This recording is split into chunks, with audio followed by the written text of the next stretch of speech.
Enzo Recto, kalaban ang katiwalian at kasinungalingan, kakampi sa katotohanan at kabutihan.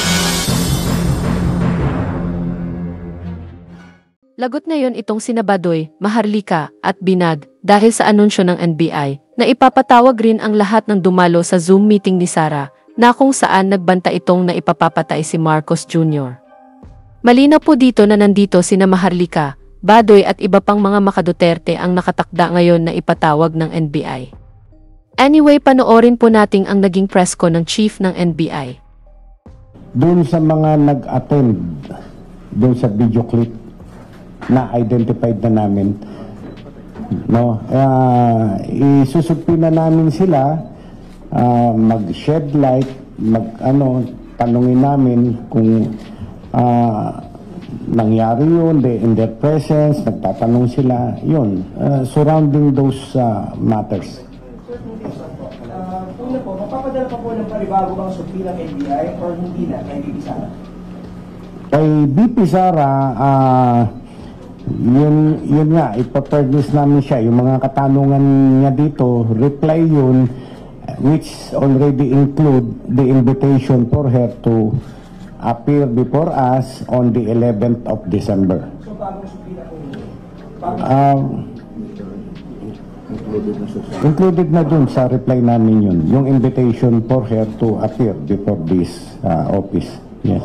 Sir, yung number 2 naman po, yung mga papasukin na mga ibang tao, ano po sir yung mga naging criteria po natin or reason bakit sila pinapili na pasupina? Yung mga identified namin. Yung mga identified namin dun sa litrato, no? Yung mga nag-ask ng question, yung mga nakipag-participate. Pero yung nandun lang, nasa Zoom meeting lang, nakangangalang na ganyan, hindi na namin isusubpi na yun. Okay.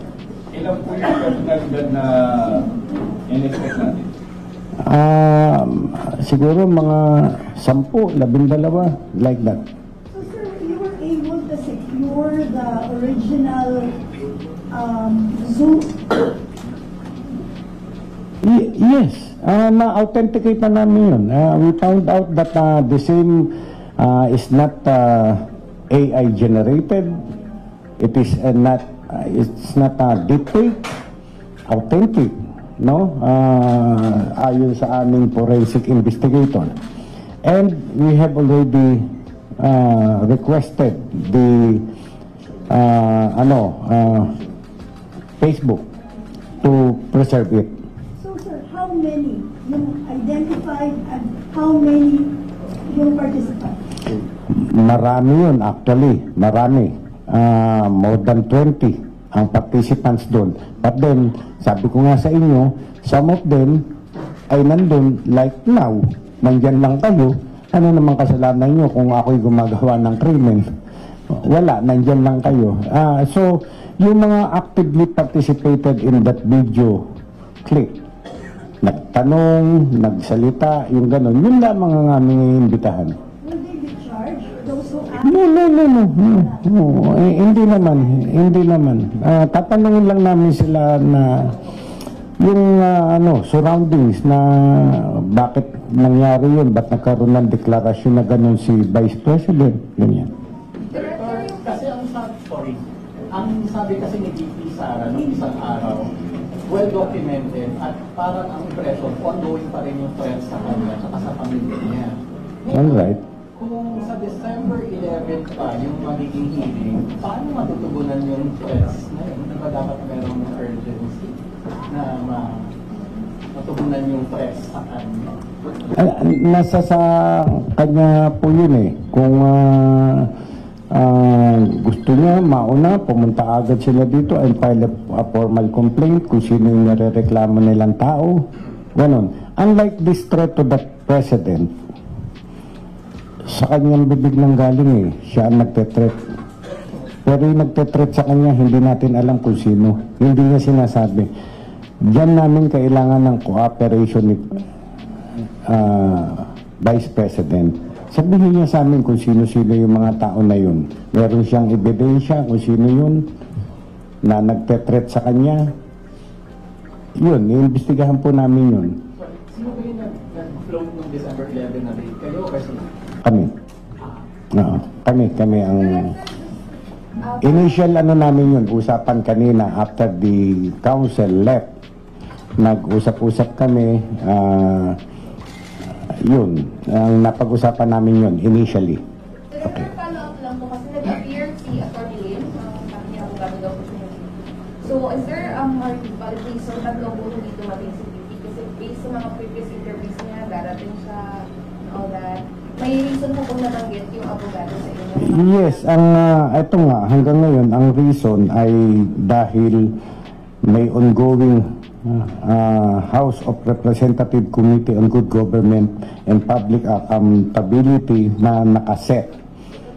Yung pagka-cancel ng House yesterday ay came in late daw.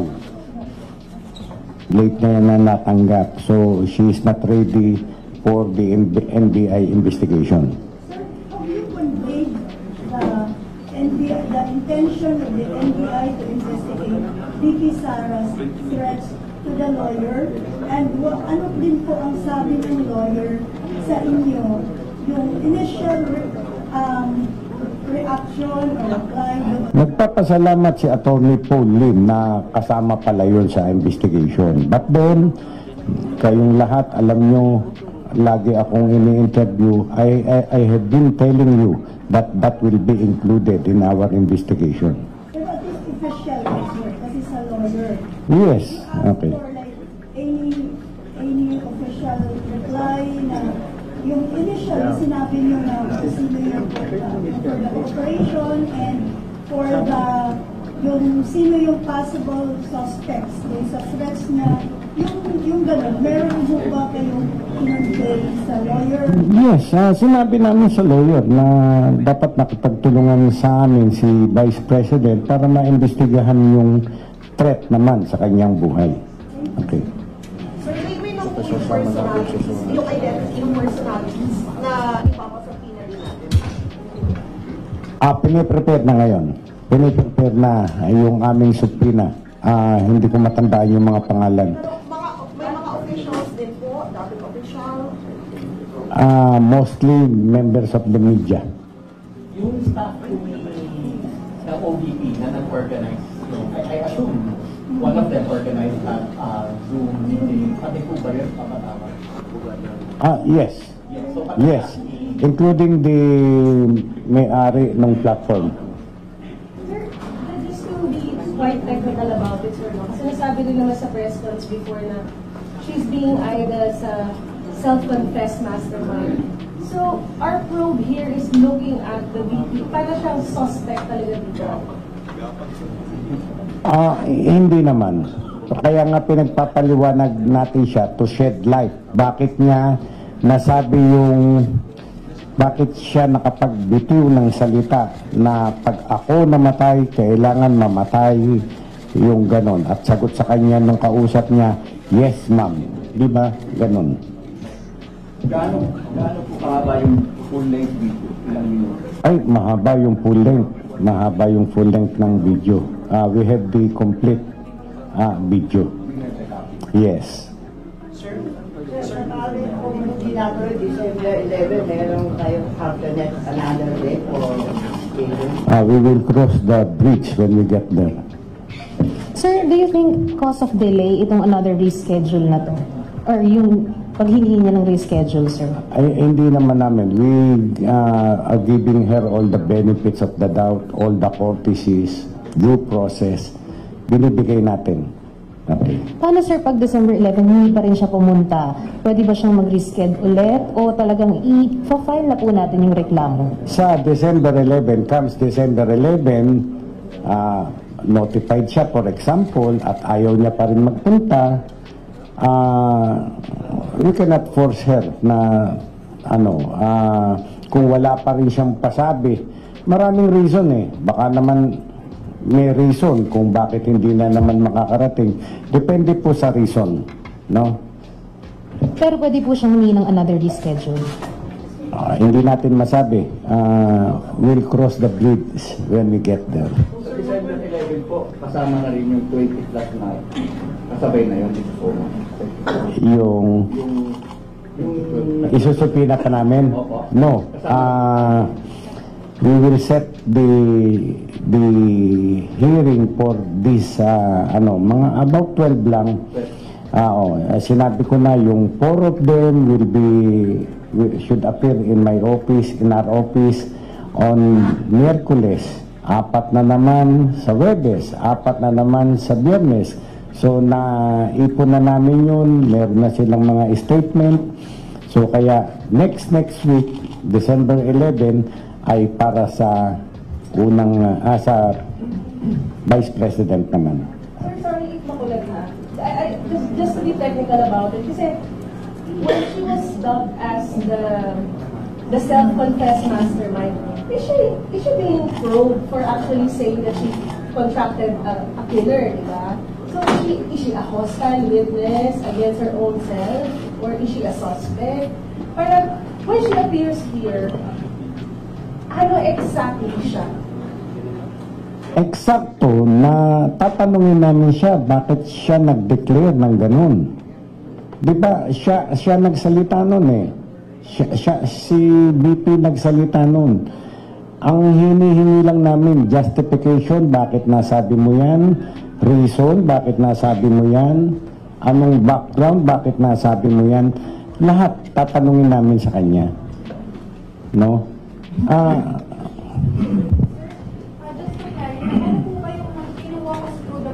What will happen after niyo siya i-interview? Like, ano nang magiging next step? Tapos kapag may probable cause po ba, pwede siyang ma-impeach or i-retry pa siya? Ano po bang magiging repercussions? Well, that matter of impeachment, hindi sa amin yan. Nasa House yan. Remember that impeachment ay nag-i-initiate yan sa House of Representatives. Sa amin ay yung sabihin na natin, criminal aspect, yun lamang po. So if there's a probable cause, pwede po siyang ma-arrest po at mag-try? Ganito po, kami po ay fact-finding lamang. Ang NBI ay mag-iimbestiga lamang ng facts. Yung facts na yun na mag-gather namin lahat, including documentary evidence, testimonial evidence, ipapasa po namin yan sa prosecution service ng DOJ. Now, the DOJ will determine whether there is prima facie evidence that may result to conviction. Magsasampa sila ng kaso. Kung wala naman silang at yung ebidensya namin na pinaresenta sa kanila ay kulang, hindi tama, pwede nilang i-dismiss ang kaso. Hindi po natin alam. Sir, as a former judge, clarification lang sir. Is the Vice President immune from suit? Yes, the Vice President is not immune from suit. Nalito. The others may ask. Hindi siya immune from suit. There are already jurisprudence on that matter, like the former Vice President has been charged. The others from that side, sir. Sir, sinabi po ni Vice President Sara the other day na hindi daw po actionable yung threat na yun. It will not hold water. Hindi rin daw po active threat ito kasi hindi naman daw pinutahin si Sara.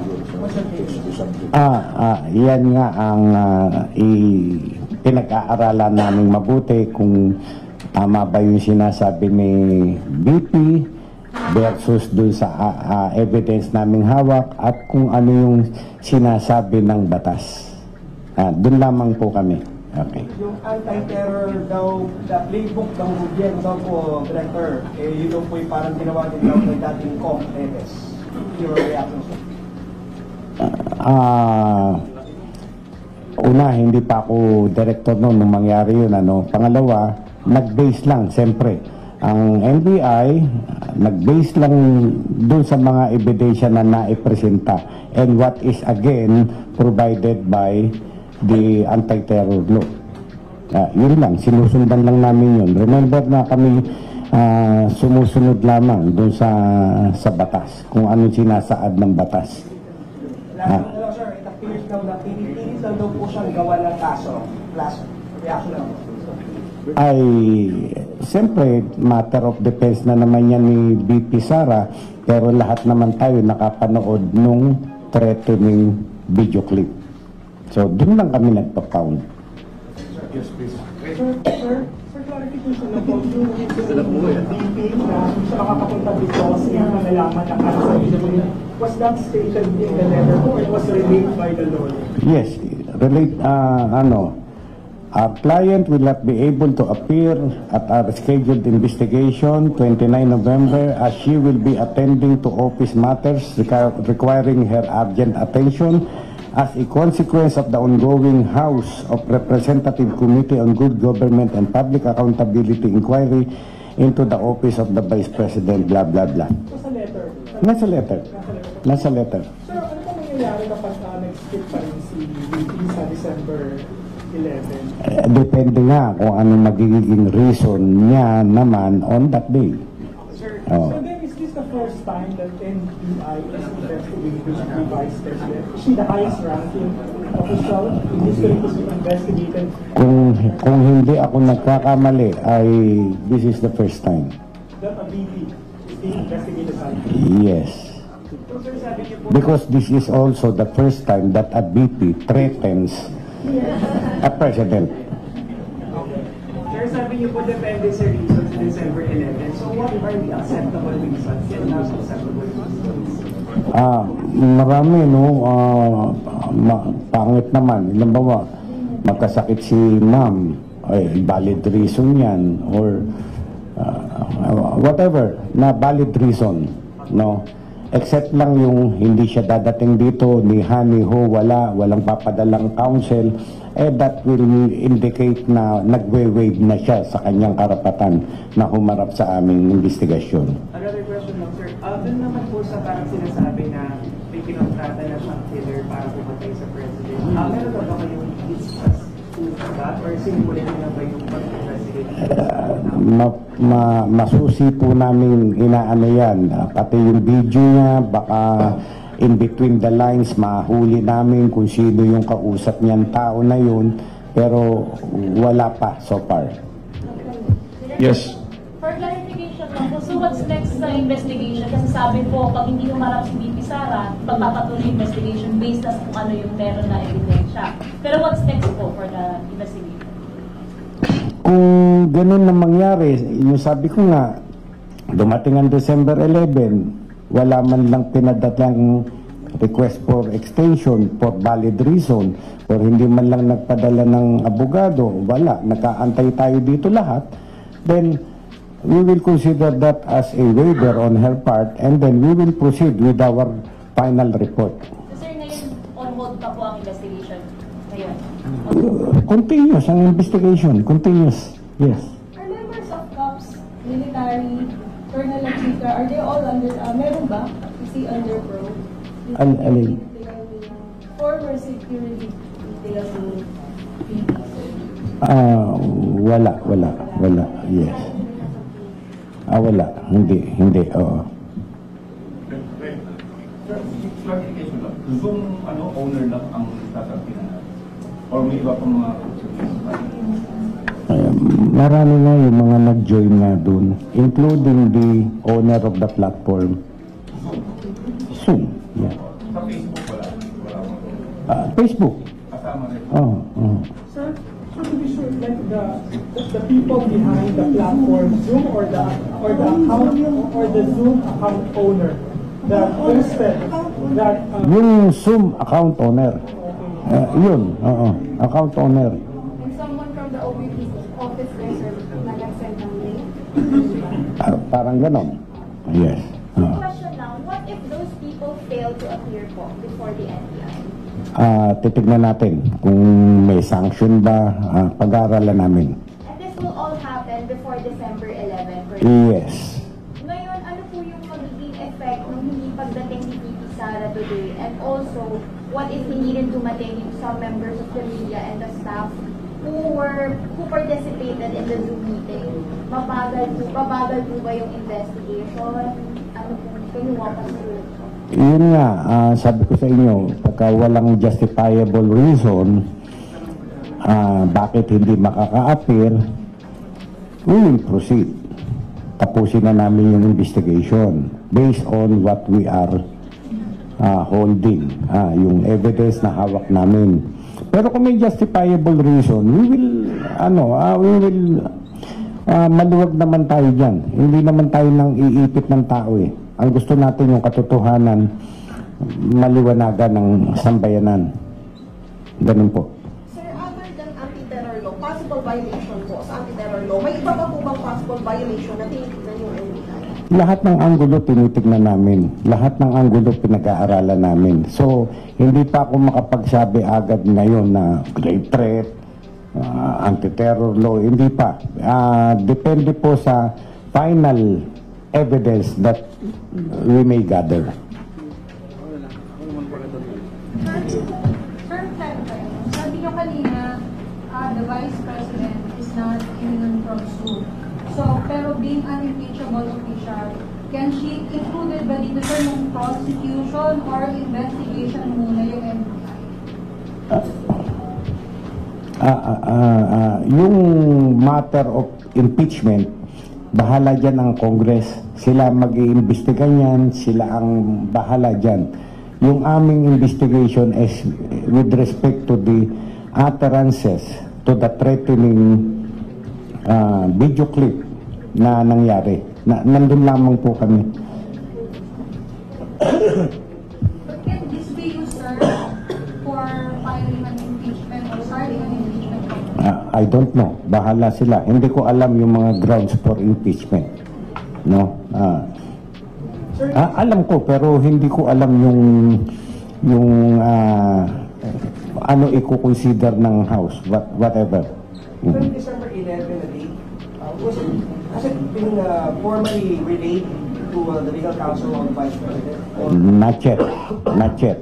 Sabi ko nga, within this day, pag-aaralan na namin kung ano yung isasagot namin doon sa mga request ni BP at pipilitin namin na ma-submit sa kanya, madala sa kanya at the earliest possible time para may ample time siya para makapag-aral ang kanyang mga abogado. Last two questions, please. Sir, curious lang po, the POJ USEC address mentioned last week na full of government approach na po yung gagawin sa investigasyon. And natanong po siya na if possible ba na nasasama yung investigasyon ng House on the confidential funds. If by any chance po na mag-iimbestiga ang POJ on that, what will be the role of the NBI? Ay, hindi kami kasali dun sa sa investigasyon ng IF. Nasa House po yun. So if by any chance ang DOJ ay mag-iimbestiga rin or may ipa-coordinate sa House, hindi na po kasama? Hindi po Thank you. Sir, last na po, yung possibility lang na kuhanin po ng ombudsman yung investigation niya po, ano pong reaction niyo dun, sir? Ano po yun? Sinabi po kasi ni Ombudsman Martires na pwede po nilang sila yung mag-imbestiga, mag-take over ng investigation regarding po dito kay VP Sara. Ano po yung reaction niyo dun, sir? Well, talagang nasa batas ng ombudsman na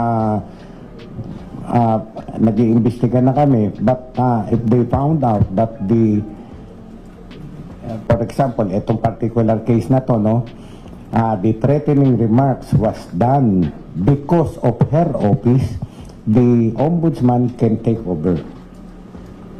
Pero sabi na nga ni Ombudsman Martires, it looks like yung threatening remarks na ginawa niya na yun out of her personal capacity, hindi in connection with his office, her office as a vice president. Parang ganun po eh. But if mag-insist lang po sila to take over, will you cooperate, sir? Yes. Di mas mabuti sila na mag-imbestiga na nakaligtas na kami. Thank you. Thank you. Okay na. Sir, Sir, yung sulat daw. Itaas yung sulat. Sir, letter. The Director wishes to thank the Office of the Vice President for their cooperation by sending over the lawyer. Also, the director begs the indulgence of the public for understanding. Ko to, kuha kayo ng kopya. O, ayan. Para ikunan nyo na lang ng litrato. Oh. Bunyog, bunyog, halikan na kasama ka. Bunyog, kapag buklod ay may pag-asa. Luzon, Visayas, Mindanao, isa ang pananaw. Sa bagong Pilipinas ang bunyog isisigaw. Bunyog.